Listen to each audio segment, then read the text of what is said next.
Hello, everybody. Happy December 22nd, 2020. My name is Christopher Saunders, and this is the Connecticut Sports Talent Show, where we talk all things talents in Connecticut.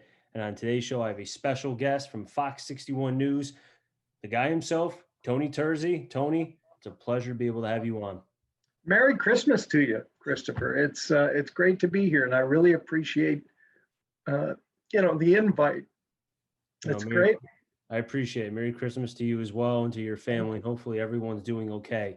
I think, first and foremost, I have you on here because, I had to bring in the big guns, talking about as far as with the winter decision coming up in just a couple weeks. I know that can play in a very important role as far as the high school football landscape that's supposed to be played in March and in April. But I want to go back to the beginning as far as in August when you really started to cover the situation between COVID and high school football. Kind of just take me into the first, I guess, couple days when you were covering the situation. That's around the time when the CIAC, which for those who are just listening for the first time, that's the high school sports governing body. They generally, well, in this particular instance, they conferred with the Connecticut Department of Public Health and with school superintendents and with their own group of decision makers at the CIAC, their own board of control.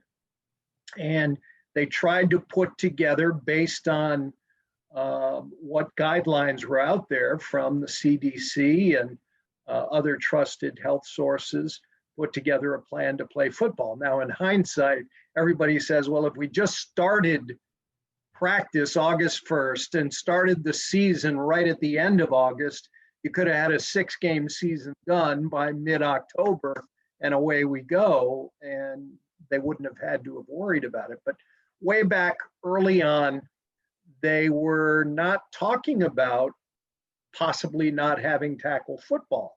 And then as August went on, it was, well, 7-on-7. We're going to do everything we can with 7-on-7.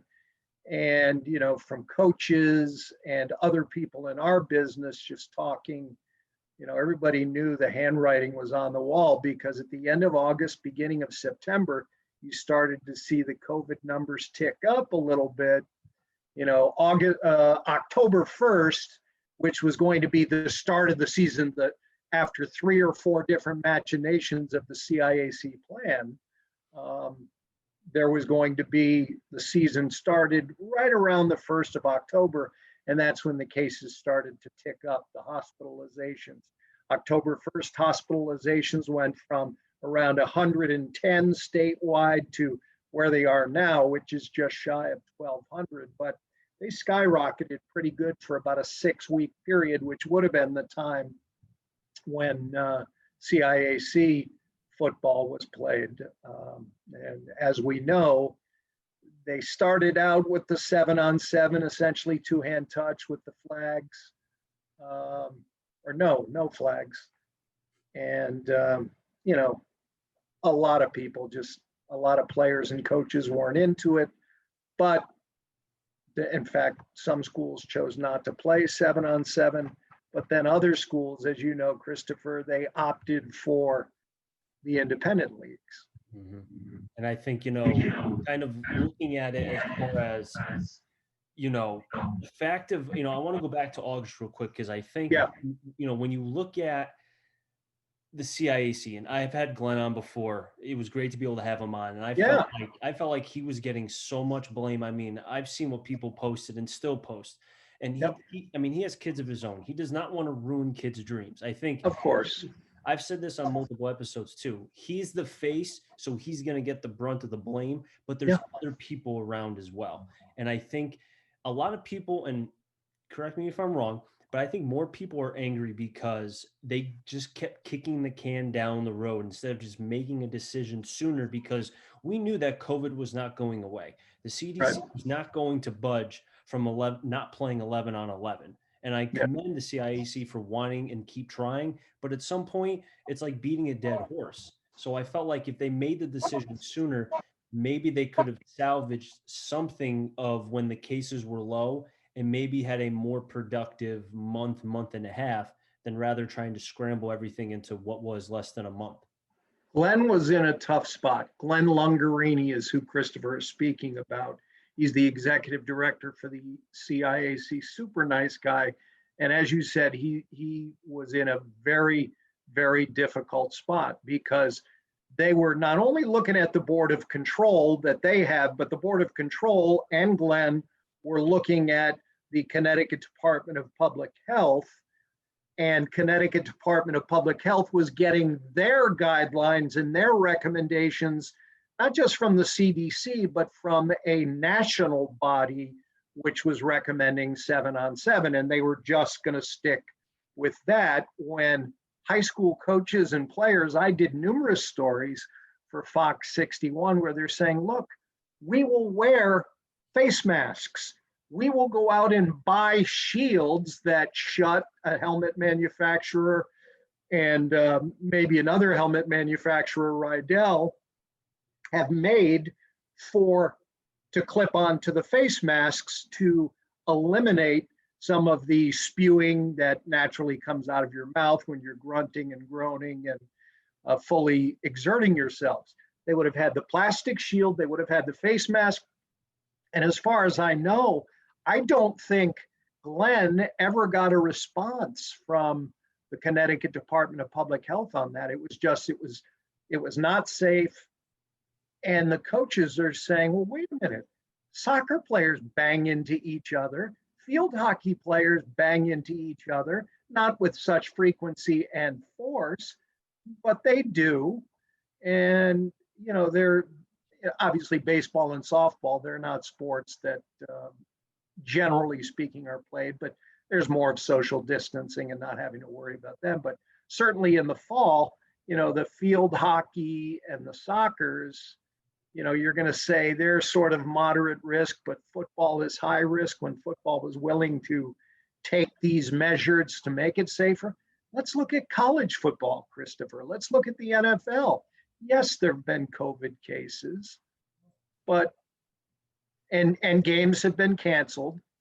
I think probably what they were worried about local is obviously we're not the NFL, we're not college football. We can't go through the protocols and micromanage these kids when they're away from school. So let's just not risk it. Now in the spring, if you're talking about playing football late winter, early spring, then you deal with, well, what happens if you have a rough, cold winter and the ground is frozen, or the ground is frozen and there's snow on the ground, and that time frame shrinks a little bit. And for the seniors, quite frankly, it's too late for them to be getting recruiting video from late February through March and into April. Even the D3 programs already make their decisions by the end of February largely. So, you know, those kids are in a tough spot. And then you've got basketball, you've got wrestling, you got ice hockey, and I guess they're still looking at January 19th, correct me if I'm wrong on that, as to when they might be able to start practice. I know there's some talk on January 7th as far as kind of coming together. Okay, where are we as far as the state? I mean, I saw less than a week ago, over 95% of the states in the red as far as districts. So, yeah, you know, that's why I think as far as, you know, postponing the winter season and waiting until at least the 7th, at latest the 19th, I thought was a very smart idea, because now it gives time to see, okay, where are we? Because the start, pause, and all that, it just doesn't work. But, you know, going back to the football side, you know, when I think about dates that kind of really jump out, I mean, obviously your birthday, you remember. I mean, you remember your favorite team if they won a big game or such. I think for as long as I live, just because of both broadcasting and covering high school sports, September 4th will be ever etched in my mind, because that's the day that they canceled 11-on-11 football. And then what led after that was not protests as much as just expressing the freedom of speech, as far as having the high school athletes and the parents, but more so the high school athletes going down to Hartford and saying, hey, this is why we want to play. And I think, what was your take when you saw that? I actually went to Well, I don't know if they had more than one rally at the Capitol, but anyway, I was at the first one. That was an impressive turnout. That was amazing. There were teams from all over the state. And of course, the critics are going to say, well, there were people not wearing masks. That's a lie.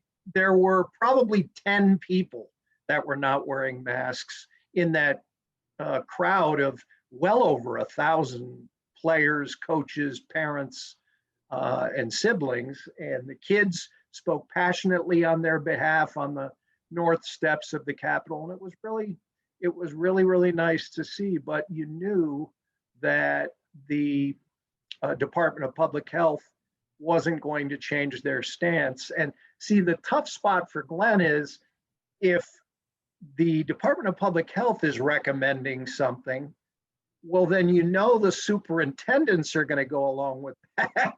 So Glenn can't ultimately say or expect his board of controls to say, yeah, okay, these are just because this is what the Department of Public Health always told me. Look, these are just recommendations from us. The CIAC can choose to do what they want. These are only recommendations. They're not mandates. Well, yeah, that sounds nice, but the CIAC is not going to go against the Department of Public Health because the superintendents aren't going to. So he'll get shut down by the superintendents. I'm glad you mentioned that. The supers, and I said this from mid-September on, and not a lot of people were really kind of, because they kept saying, because Glenn was showing his face, Glenn Longarini, the CIAC executive director, they said, oh, it's him, it's all him. But I kept telling people, the supers have more concerns. They do not, one big part is they don't want to get sued. It's the money aspect. It's the fact of, having to pay janitors to clean and do all this other stuff. And with a lot of districts and schools and such on a budget before COVID, and COVID now affecting that even more, they were pushing hard. I mean, I talked to one anonymous coach who told me during the fall that there were supers well above over, I think it was 70%, that didn't want to have fall sports. Right. Any fall sports? None. Or just football? None at all. None at all. Oh, okay. And it's, when he told me that, I was like, wait, like I understood why, but then at the same time, it's like, wow, just come out and say that you don't want sports then, you know what I mean? Rather than kind of hiding behind what is Glenn Longarini. And then we get into, the other stuff related to COVID that impacts young people, adults, people with substance abuse issues, people with mental health issues, and just, I've been fat for a long time, but even during this whole first, 9 months of COVID, going to the gym a lot less, not because I'm so much that I'm nervous, but I got out of the routine early. And walking or doing some push-ups or whatever, but it's not the same routine. I got out of it for a couple of months and I've been too lazy to get back into it on a consistent basis. So it's all of the other things that are affected by COVID-19, and sports is a great outlet. I mean, working out for us as adults is a great outlet, but these kids, the camaraderie, and the kids, I really believe they would have policed themselves. Why? Because they don't want to get shut down. They want to be able to play. And, the thing here, Christopher, is as you go into the winter, if they allow basketball to play with masks, there's a lot of banging in basketball that goes on, as you know, rebounding, driving to the cup, and that's guys and girls too. If they're going to allow them to play with masks, why wouldn't you entertain the idea with football in the fall? So it is going to go back to why wouldn't you? Lacrosse in the spring. I think lacrosse was deemed a high risk sport. Well, how is lacrosse different than hockey? They basically wear the same helmet, right? I mean, hockey might maybe have a little bit more in the way of a plastic shield to shield some of that stuff coming out of your mouth or your nose or whatever. But the same would hold true for those players. They would offer to wear a mask for sure. So I don't know. I don't know if I would have agreed with what was ultimately decided. I don't know if the Connecticut Department of Public Health was open-minded. I think they just fell back on what the national organization was saying because they didn't really want to deal with it. And you brought up lawsuits, and that we do live in a litigious society for sure. There are people we see these lawyers on bus boards and benches in parks and stuff like that. They make a pretty good penny because that's sort of how we've been conditioned now. If you don't like the way something is going, if you think somebody wronged you, if you have a hangnail, sue somebody. That's kind of the society we live in. So I guess I understand certain things, but the problem I have is with football. I think football was singled out far more than any other sport. And honestly, I just don't think there's that much of a separation between football not being safe and some of the other sports. Obviously, cross country and track, no, you're not going to worry about those sports. But I'm still bothered that these football players and the coaches didn't get a response on the masks and the face shields going over face masks. If you had double coverage right there, yeah, it's uncomfortable.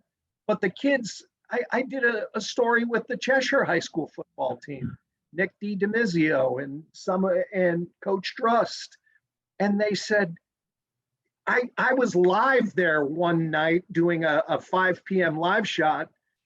The kids were going to have a practice that night wearing these face masks that were going to mirror game conditions to see how they did. And all of the kids from the linemen to the skill players said, yeah, we can handle this.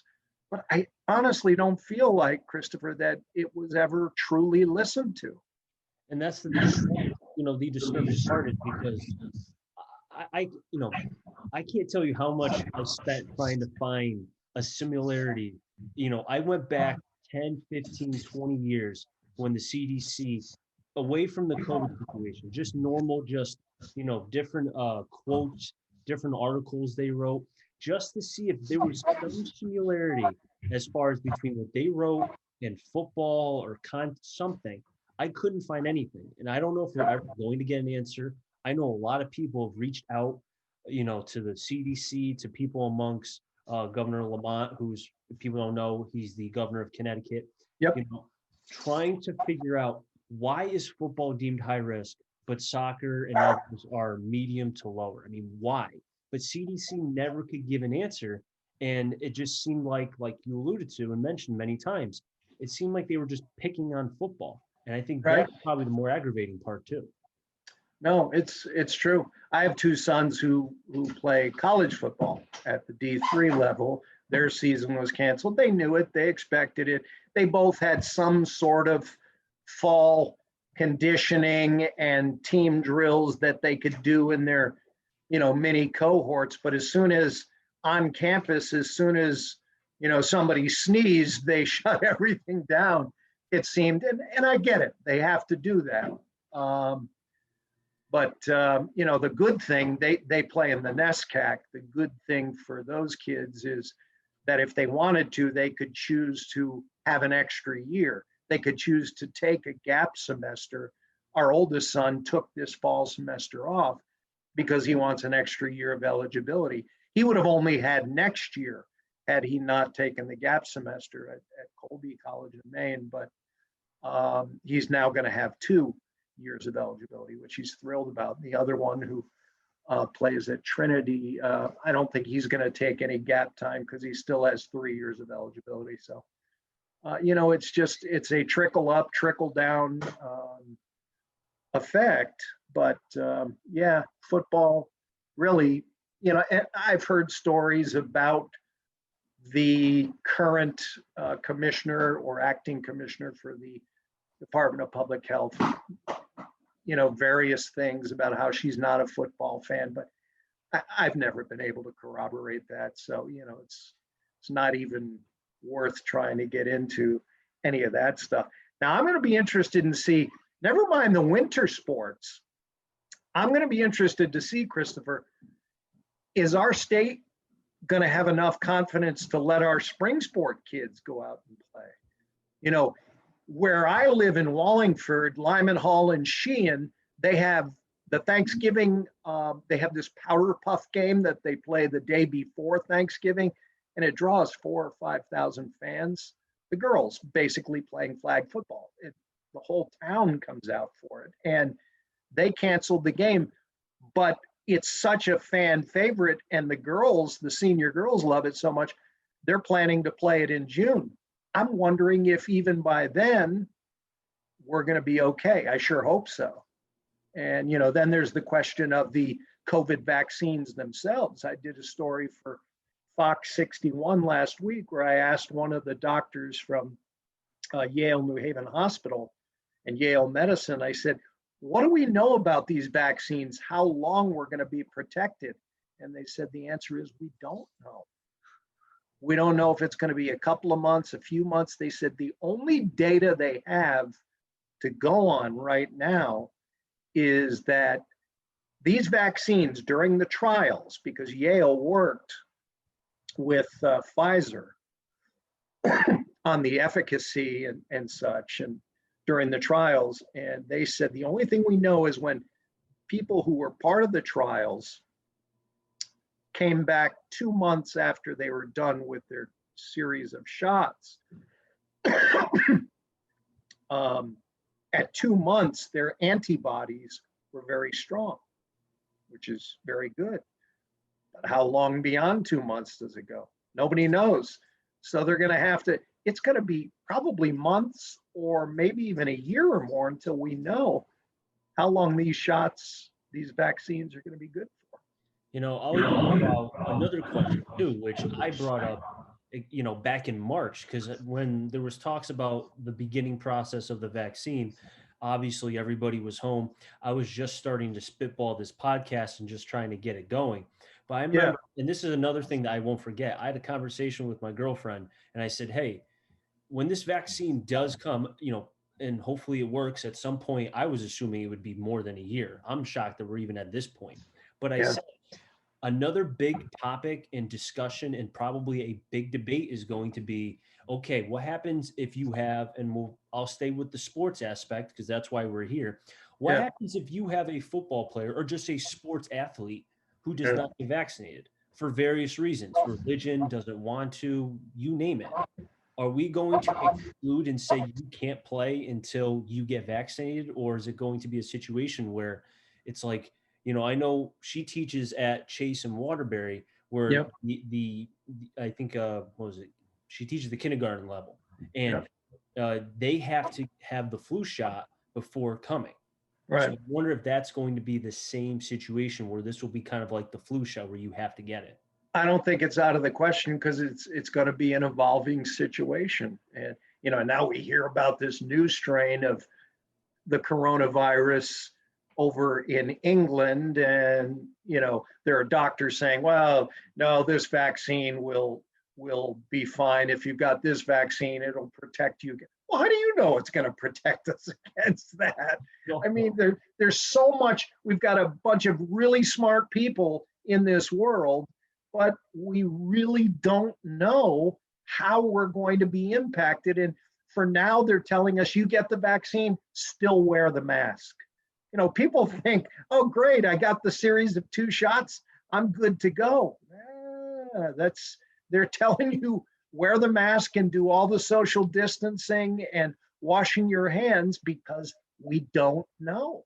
So, who knows when we're going to be out of the woods? Will my kids and high school kids and youth athletes be able to play football next fall?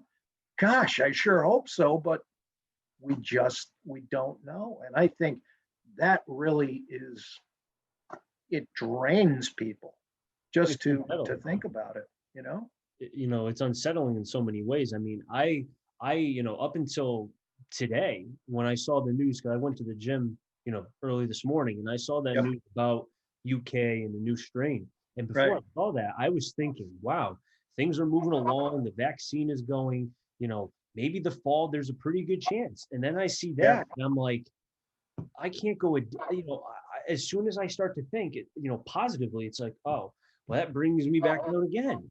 And it's like, Right. you brought up actually about how this has affected, the mental aspect of young Sure.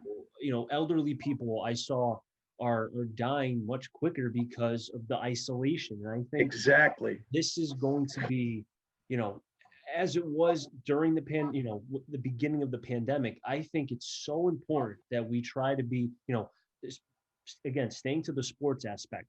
The CIAC, and I brought this up to a lot of coaches. I think that it would behoove the CIAC, as long as protocols are followed, to allow these coaches not so much to coach the players in their program, but just to make sure that they stay on the right path and they don't lose them to other things. Because I remember I was talking to a Yeah. coach a couple of days ago who told me he's lost 4 or 5 players and they haven't responded back. He's lost them, and Yeah. I would hate to see that. You I know, know. I know. There are kids, I've done stories about kids, especially in inner city schools. At one time this year, there were 5,000 kids statewide that hadn't even logged into a computer since March. I mean, that's scary because our kids are not only the sports thing, but they're losing so much by having to communicate like we are now, you know. And but thank God that there is this technology now so that we can at least do that. But Christopher, I've got to go. Well, I was going to say finish up my Christmas shopping, but I have to start. hey, I'm a guy. I still have 2 days. hey, Mira, I still have to get a couple of those things, but Tony, I really do appreciate you coming on. It's great to be able Enjoy to it. kind of just talk shop with you and be able to have you on the podcast.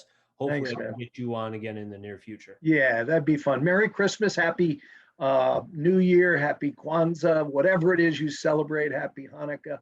Safe, healthy, make good choices, the choices you think are best for you and your family, and we will go and kick the you know what out of this COVID eventually.